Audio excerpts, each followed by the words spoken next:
All right, everybody. It's another episode of Power Move Parker, and we've got the headquarters. This is Parker and Dad headquarters here in Webster. It's Labor Day weekend.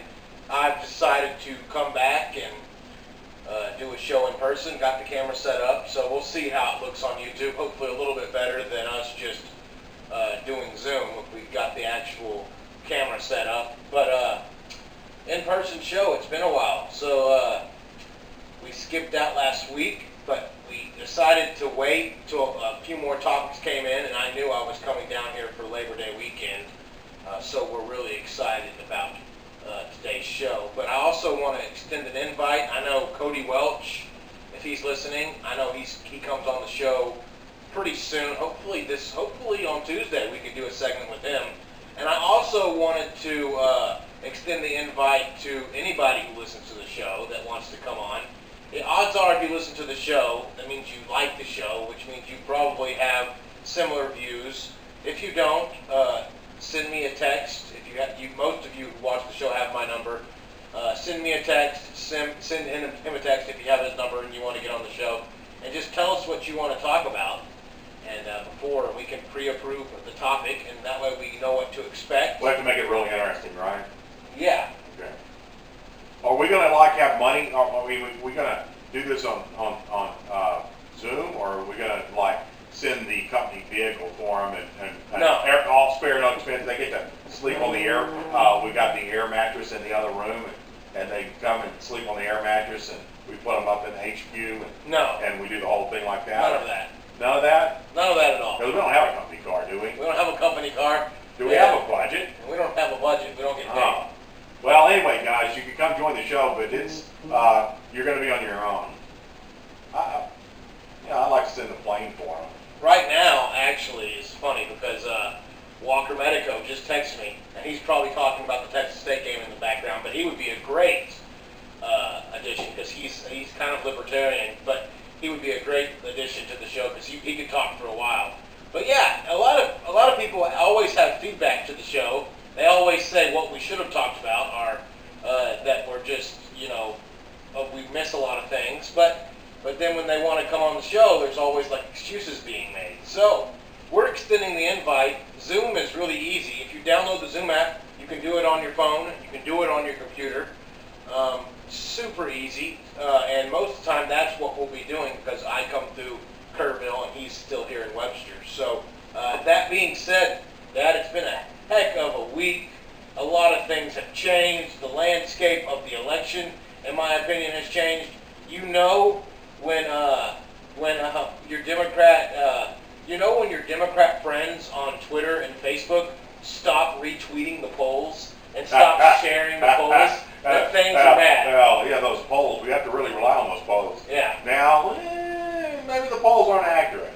Well, now the polls, if you ask a Democrat, now the polls are not trustworthy because they're showing Trump close the gap. And I've been consistent on this. I do think the polls have a bias. If you're a Democrat, you love the polls. If you're a Republican, you should know that they're going to have a bias towards Democrats. Not a lot of people want to get called and say, you support Trump, and then they ask you why, and then if you say why, they say, oh, well, that's a racist thing to say. Not many people want to answer pollsters right now because a lot of the news organizations out there that are polling you are pretty far left. So it obviously has a left-wing bias, but it's cool because there actually is an unbiased pollster, in my opinion, that shows Trump winning the election for the first time this year. And it's just on YouTube. It's this guy, his YouTube channel is just called Official Election Predictions. And he had it where if Trump holds on to Texas and wins Arizona and Florida, he wins the election. It's 270, 268. It's really close. But he wins the election, and Biden can win nearly all of the swing states. And if Trump holds on to Texas, Arizona, and Florida, then he still wins the election. And all those other polls are great, but here's one that really has been the thing. Every sitting president that has been above 50% in his approval rating has won re-election.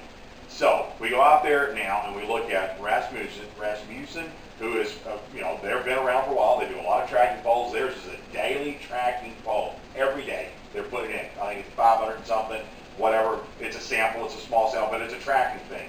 So Trump now is tracking.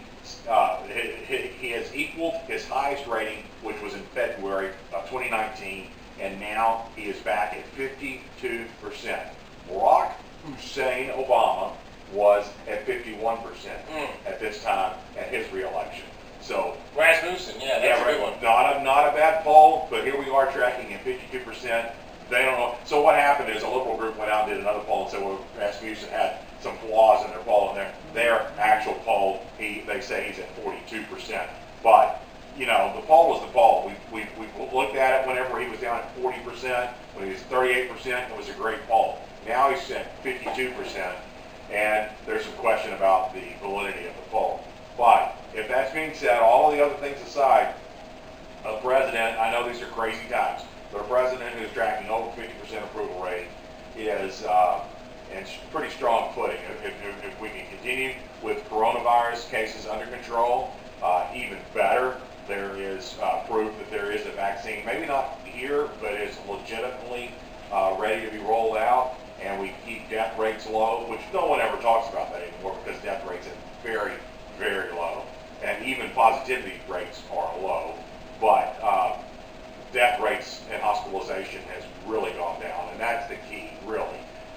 People getting infected, we get infected with a lot of things, but it's the severity of that infection. If we can treat it, if we keep you out of the hospital, we can certainly keep you alive, then we're a lot better. You can keep those positive things going on, keep the economy continuing its improvement, and keep his approval rating above water. He's going to be really hard because if he maintains the states, he doesn't have to win any of the 3 Rust Belt states to win, like you said.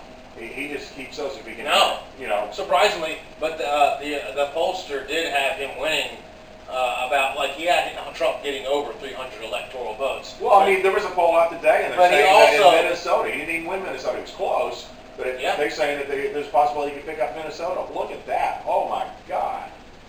Yeah, looking at Minnesota right now, it says Minnesota Senate candidate says crazy urban liberals driving people to Trump could flip state red. Minnesota Senate candidate says, and that's according to Fox News, that's Minnesota, but that would be crazy if that actually happened, if Minnesota would turn red because of the riots. That's where the riots started. That's where the riots started with George Floyd, remember. That's where this whole mayhem got kind of turned out of control.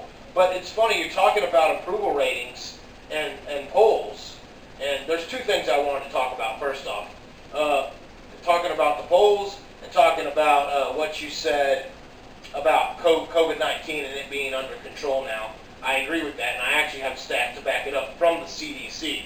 CDC itself, so you really can't debate it. But Democrats, for the first time since these riots started, George Floyd, whatever, since these riots started, Democrats have been forced to talk about the violence.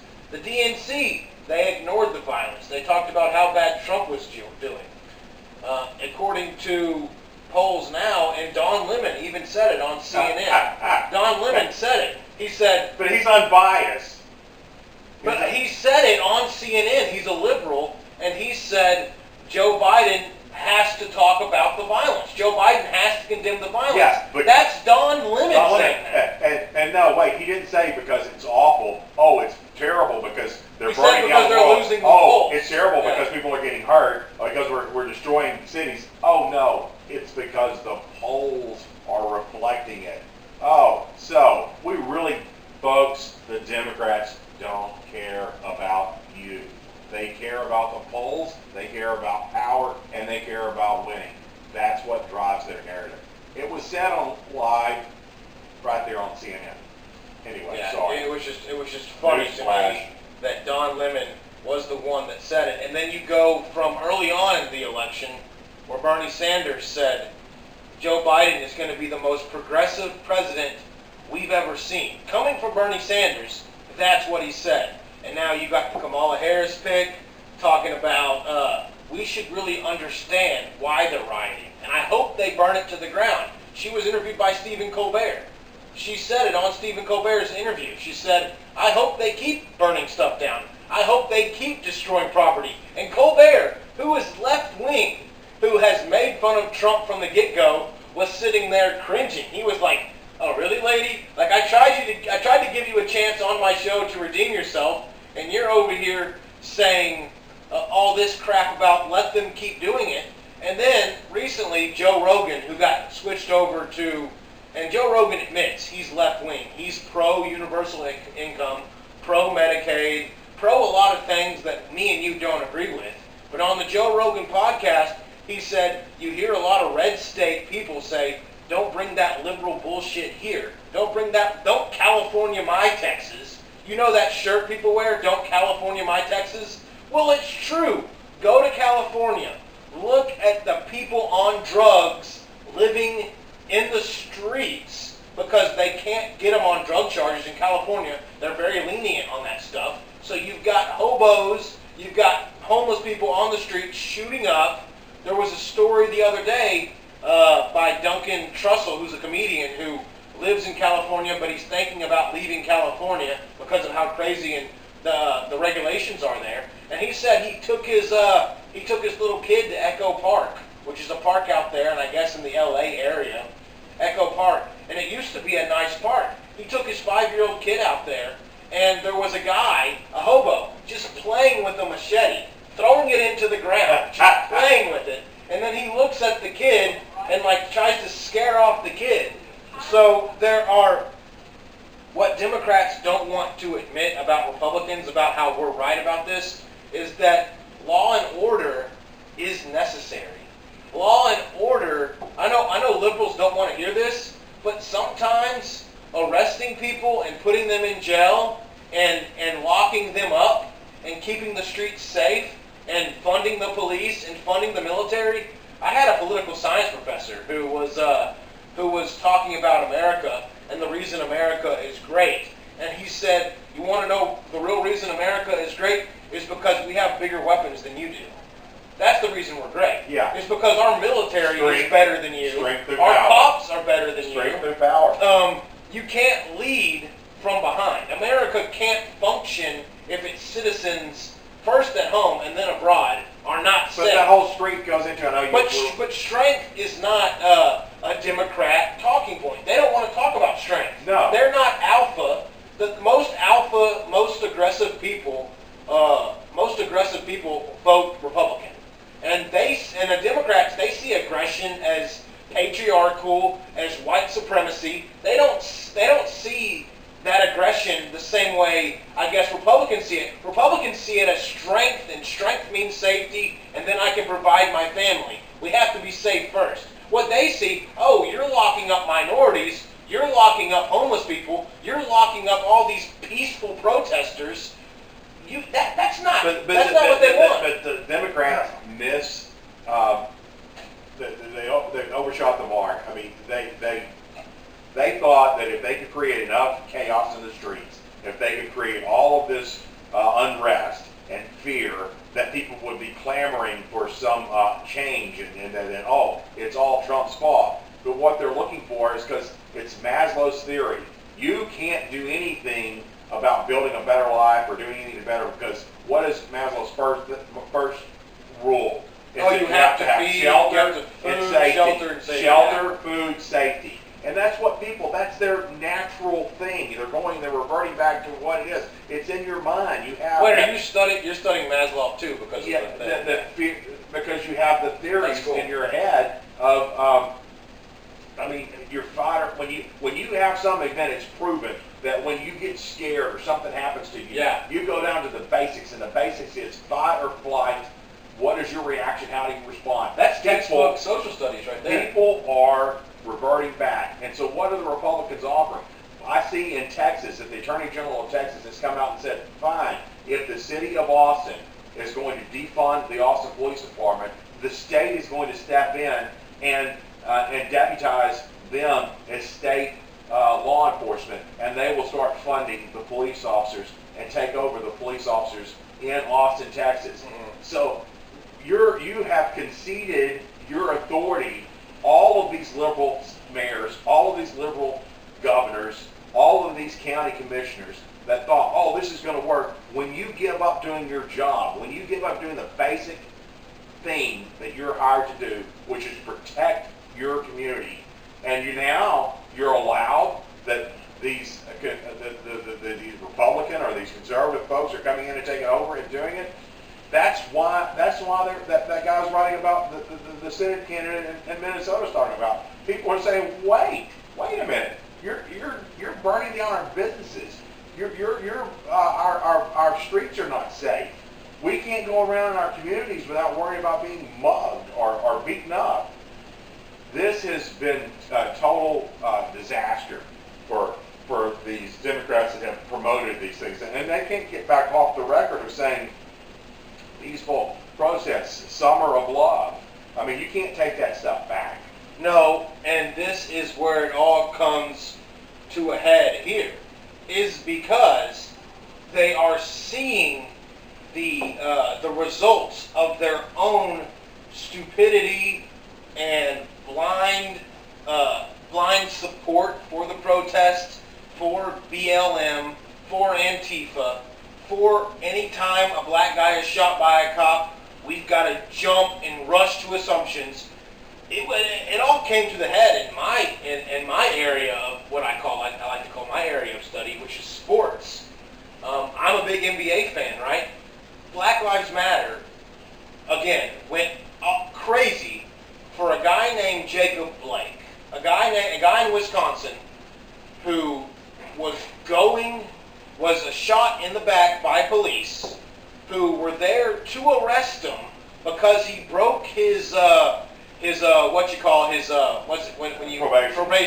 probation, and it was his restraining order as well. Restraining order. Broke his restraining order, broke his probation, was doing stuff like that. And so he went and they had him on the ground, they were wrestling him, he got up, and then he went into his car. After they tased him. And so they knew that wasn't going to work if they tried it again. He went into his car. There was a knife proven to be found in his car. It's debatable whether he had a knife in his hand or not, but there was a knife in his car, and that's what he was reaching for. And anytime you reach for something and a guy has a gun on you and he's a police officer and he's telling you to stay still and stop reaching, and you have a history of violence, that's what happens. Meanwhile, as soon as that happened, all LeBron James saw and all the NBA players saw was that clip of Jacob Blake getting shot in the back. Jacob Blake, who was a horrible person. The reason I say horrible person, I don't use this lightly, and I don't think anybody should die, but Jacob Blake was a pedophile rapist. He sexually assaulted a 14-year-old girl. It is documented. It is out there. All the people screaming we should get rid of pedophiles, that's exactly what Jacob Blake was. He was a pedophile. Yeah, I agree with you. And they stood up for him, and they took a knee for him, and they skipped games for him. So is that who you want to be? And that's who the Democrats are aligned with. Do you want to put that up and do you want him representing your cause? And that's tough. That is tough. I totally understand that, and I support. I mean, however bad he is, he deserved his time in court, and we have ways of dealing with that. And I know that's not what you're saying, is that he should be gunned down because of that, because we don't have vigilante law. But you should be gunned down if you're reaching for a weapon. Bottom line is, you resist to that extent. They already knew who he was. This was not somebody that was unknown to these police officers. He had several felony arrests already. Gun possession for sexual... I'll read off his thing right here. Jacob Blake arrest details right here. Criminal trespass to dwelling, misdemeanor A. Domestic abuse, third degree sexual assault, felony G. Then it said domestic abuse again. Then it says disorderly conduct, misdemeanor B. And then it also says domestic abuse under that. So, all those to be said, it's like and he was violating a restraining order, and he was getting in the car with his kids, who he had a restraining order against. So he shouldn't have been in that car with them.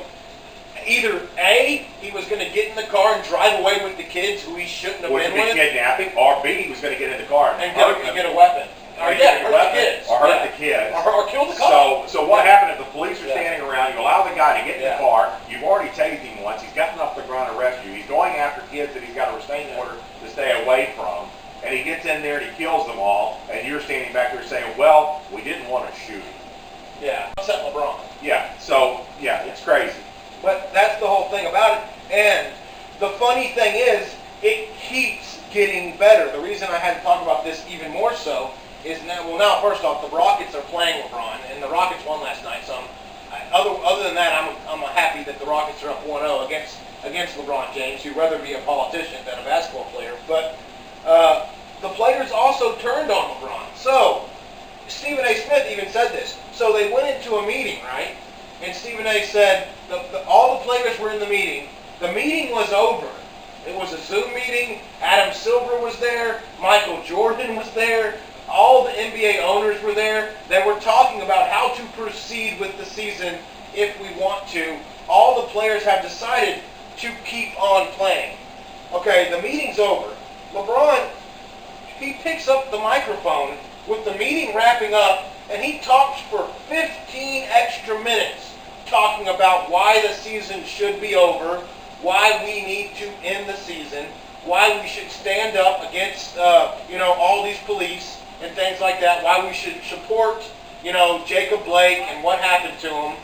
And so he goes on a whole thing, and he's talking like, I've got money, I don't need to play. Meanwhile, the younger guys in the league who are rookies, who want to play, who want to have their contracts, who want a chance at winning the, Boston Celtics. They've got a lot of young guys. Denver Nuggets. How many chances do you have to get? There's players that are made to look like the enemy. James Harden too. I mean, there's players that wanted to play. James Harden pretty much stays out of politics. I mean, you can tell when he wore a Blue Lives Matter mask, people were all over him because he doesn't really get involved in politics. He didn't even know what that mask meant, but he just thought it looked cool.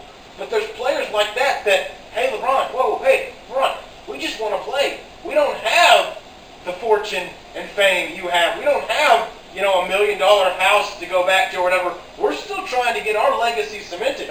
We're trying to win a ring. A novel ideal. Sports is just a game. We play sports for fun. That's our job. Politics. Yeah, that's our job. And so they skipped out on the game. I guess it was Wednesday or Thursday of last week. It was a big deal. Or maybe even the week before that, now that everything's gone crazy. My time frame is off. But when they skip out, LeBron has this speech about how they should sit out the rest of the season. The rest of the 28 of the 30 teams said, F you, LeBron, we're playing. The only two teams that wanted to sit out were, you guessed it, LA Clippers and LA Lakers. Hello, LA. Does it surprise you that the LA teams were the ones that wanted to sit out? So anyway, the LA teams, they had a lot of incentive to sit out. LeBron's like, we should, support this guy. We don't know the facts, but police got to stop hunting down. He even used the words, police are hunting us down.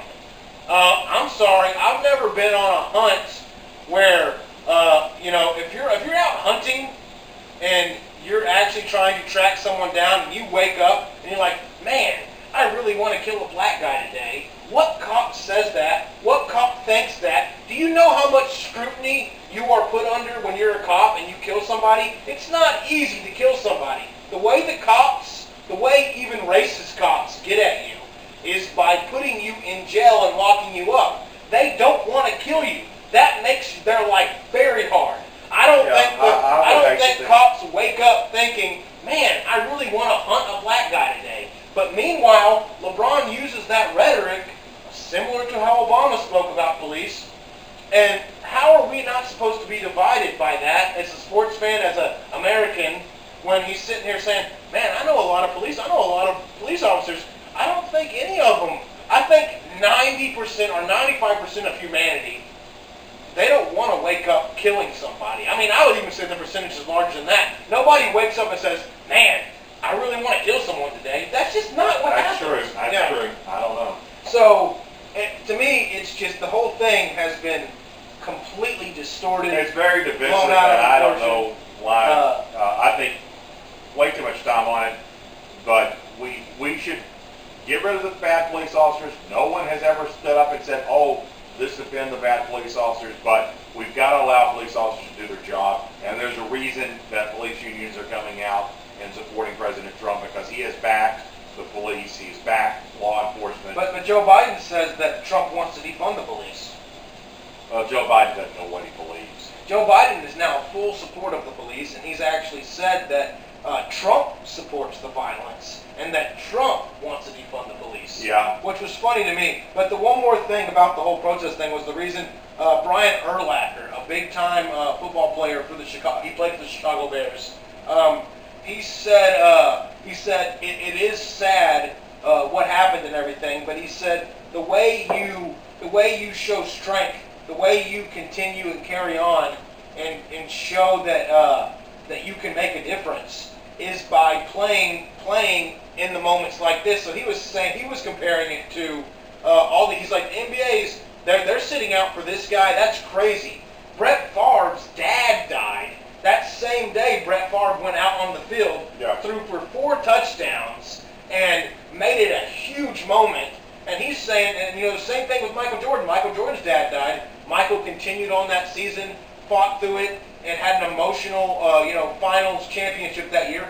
And it's like, dude, the way you honor people is by doing your job. So you look back through history. And Brian Urlacher got disowned.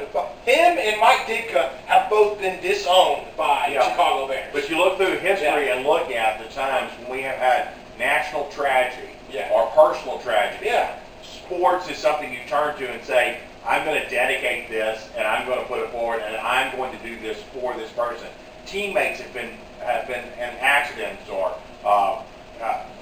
in cases where I remember a baseball player, one of the Houston Astros, had died in a hotel or something. I forget. Kim Caminetti, right? Yeah, and they come out and play. There was an Angels or it was on the Angels. It was the Angels guy. Died, and they go out and dedicate the season to them or the game to them. It was Tyler Blake or something. You look at back when you have tragedies after 9/11, we pull back together, and the games in New York were just unbelievable. And the fact that you surround and you rally for those things. Hurricane Katrina, 2005, yes.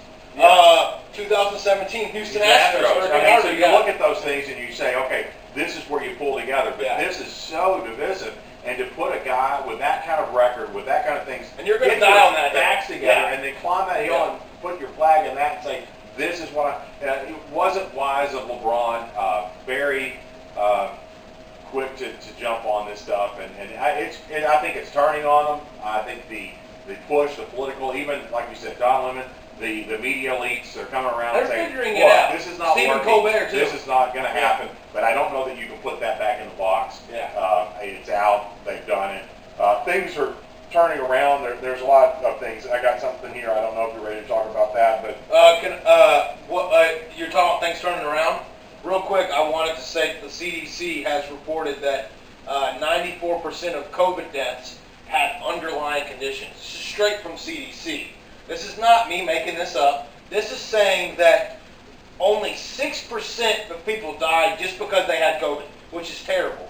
But 94% of the deaths we were scared about, those people had underlying conditions. So yes, be careful. If you have underlying conditions, you're susceptible to die. And you need to protect yourself. But another thing on top of that was out there about the COVID is, if you look in those states that had such horrible times, and early on in Washington State, where did it start? It started that the majority, 90% of the deaths in the original state that had the worst breakout were in a nursing home, where the folks were over 80 years old, had underlying conditions, and were not mobile to move around and to get away. They were confined in an area that they had contaminated the air in that facility. The same thing in New York and New Jersey and those places. The high death rates in a lot of the places that had the worst outbreaks or because they mismanaged it and they put these cases, they put sick people into nursing homes with other sick people and elderly people that didn't have the ability to move around and protect themselves and to get away from it. It was terrible. There'll never be a true reporting on how that escalated and just the numbers were exponentially larger than they needed to be. It's still bad. It's terrible. 180,000 people have died. But again, we're doing so much better with therapeutics. Things are turning around, and hopefully we'll have a vaccine, and hopefully we can put this behind us. 2020, a year to forget. Yeah. Did you have something? Well, I was just talking just on things in general. You know, we focused on riots, and the narrative has been shifted, and the Democrats have tried to have this narrative. And again, it's amazing that how President Trump is purposely or whatever. There was two things I wanted to talk about, just shifting the conversation. One thing was about the voting. It's amazing when he comes out and says, okay, fine. If mail-out voting is so secure and you can mail these ballots out and we have such a handle on it, we know what is being done and we can track it and it's safe, and we've done this for years, or you know, we're very sophisticated. He said, great, let's test the system. This is great. And I'm not saying it's right, and I'm not saying it's a good thing to say, but it works. He goes, let's test the system. That's fine. Fill out your mail-in ballot. Get it. Vote by mail. Then on election day, go to your polling place and say, look, I want to check by my name. Can you see that I voted? If you don't see that I voted, I'm going to go ahead and vote now, today. Because you want to be sure that your vote counts. And they're going to say, oh my God, he's telling people to vote twice. Well, he's just saying, if the system is so good, if it's going to work so well, then let's go ahead and do it, because there's no way a person can vote twice, because the system is so good that they're not going to go down there and vote a second time. And if they do, well, then the system didn't work. I love that. And then another thing I want to talk about that came out this week that won't get reported is the Federal Reserve Chairman, Jerome Powell, has his meeting, and it's a big symposium on what things are going on and stuff, and they're talking about it. And he basically has admitted that their policy of inflationary measures, the monetary policy, that President Trump got so much criticism about, because remember, when he first got in office, all this started, he's out there saying, look, the Fed, Jerome Powell, he's terrible, he doesn't know what he's doing. Their policy is running down. Now that they're looking back and they're talking about it, and basically what he said is, our policy to fight inflation has held back the wage growth and the economy. He says, looks like maybe President Trump was right. Now, he didn't say it in so many words, but he basically said our Fed policy hasn't been where it should be, and looking back, we have hampered growth in the economy. Well, who said that early on? It's almost like 2017, 2018. Well, it was President Trump. It's almost like a businessman who has spent his whole life trying to make money, knows a little bit about how to do that and how to run a business. And America, whether you want to believe it or not, it is essentially a business. So he's running it, and he has this idea, and he's been proven right again and again and again. And so it's like, come on, at this point, it's like, guys, it's almost funny how often it is. And then he does say crazy things, like the mail-in ballot thing, and just people go completely nuts, because it's like, no, we know it works, but we don't want Republicans to try it. No, we don't want Republicans. We don't want it to be easier for Republicans. We want it to be easier for Democrats. Whoa, wait, you're telling your Republican support to vote twice? Well, no, we're not that confident. Now it's worked. What I said on that is it's worked, because now all the reporters, it wasn't being reported. He was saying it, and they were saying, Trump's trashing, whatever. And now when he comes out and says this, then they have to come out and say, well, that would be fraud, and you can fraud the system, and there's ways that you can cheat, and he's telling people to cheat. So you're saying it's cheating. So you're saying the president's right, that there's potential for fraud, and they just admitted it. He got them to admit that mail-in balloting and mailing in ballots and all of the things is open and ripe for fraud. He said that 1,000 times, and he said, look, it's not getting any traction. I'm going to change the narrative. I'm going to say, hey, if it's working, let's get out and vote a second time. And now the left comes out and says, wait.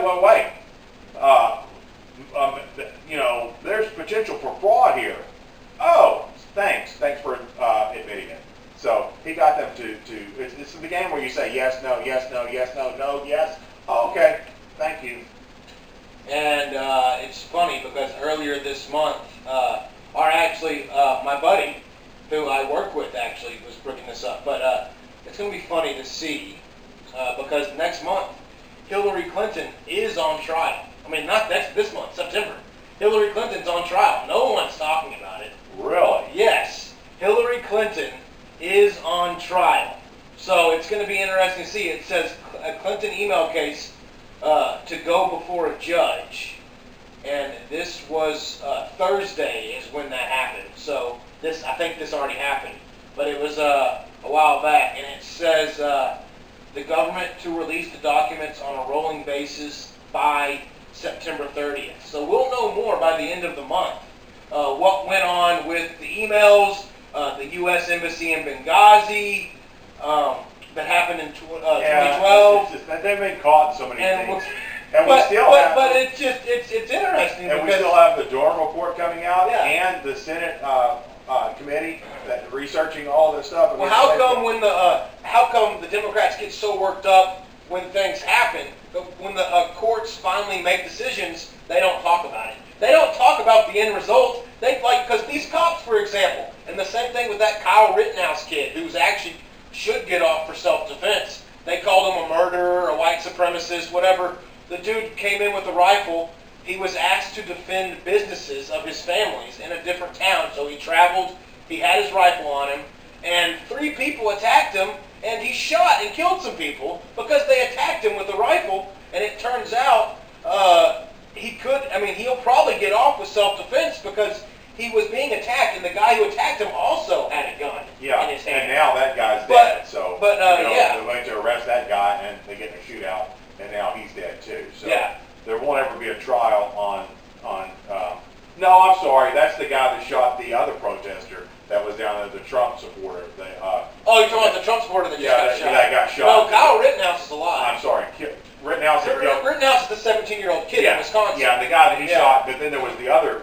There's so much. This is gone. This is why people are going to say we need to re-elect Trump so we can get this under control.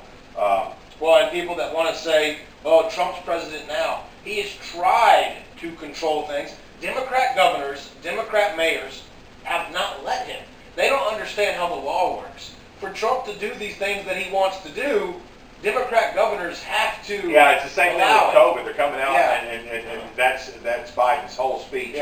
He's trying to say Trump's at fault. It's Trump's America that you're living in with all of this crime and stuff. And again, we have the 10th Amendment that says the states have the rights to control all these things, and so you have to allow the states to do their job in the local jurisdictions. Unless they attack a federal building or something.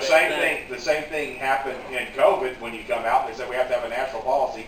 No, when Trump was trying to nationalize COVID, all of the liberals were coming out and saying he's not a king, he can't do this. But now we're arguing that he should have nationalized it. He couldn't because it's called the 10th Amendment, and he didn't have the right to tell the states what to do on certain things. At the time he was trying to do that, they said he's overstepping his authority. So which one is it? Do you want him to overstep his authority and do this stuff, Joe? Or did you want him to abide by the Constitution and allow the states to run their own thing? Because you can't have it both ways. You can't say, oh, he can't do it when he's trying, and then turn around and say, oh, he didn't do it. Well, if you're on record, you said it. You said he can't do this. There's a great clip of Bret Baier, who tries to stay non-political, but he's the 5 o'clock Fox News guy, and he just kind of says the news, live at 5, breaking news. That's kind of what he does. And so he was questioning Pete Buttigieg, and Pete was saying, well, we're looking at Trump now, and he's not handling, and he's like, well, when he's tried to handle it, people like yourself have given him backlash and things. He's like, well, that's not the way we should handle it. And then Brett's like, well, how would you handle it? Not the way Trump's handling it.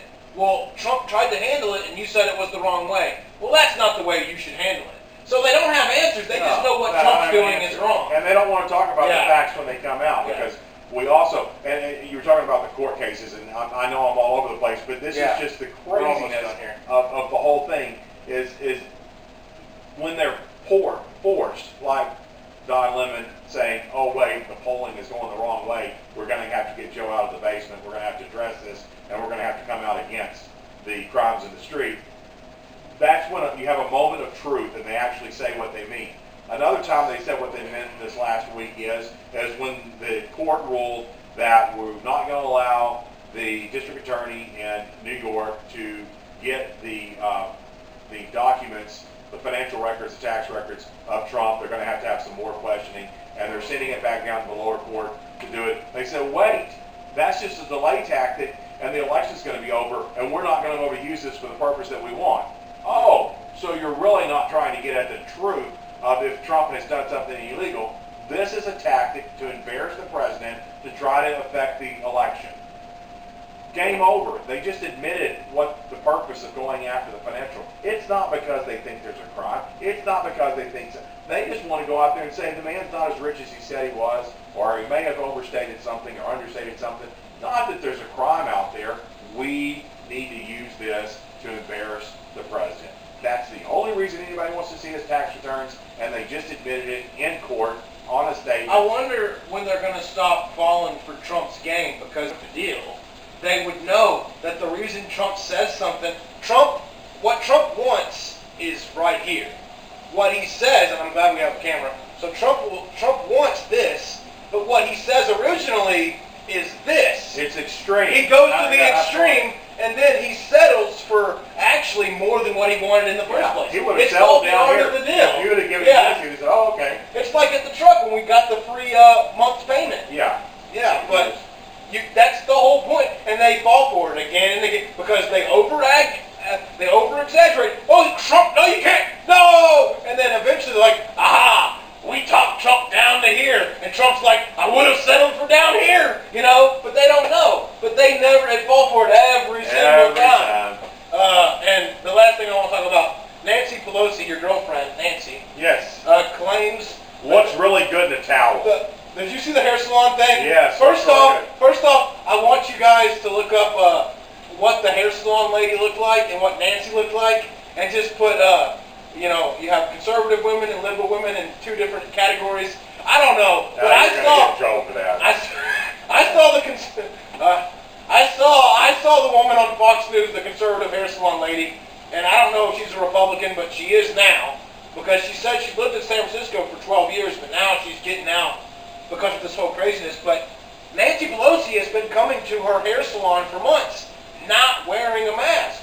And so, apparently now, Nancy Pelosi got caught on security cameras.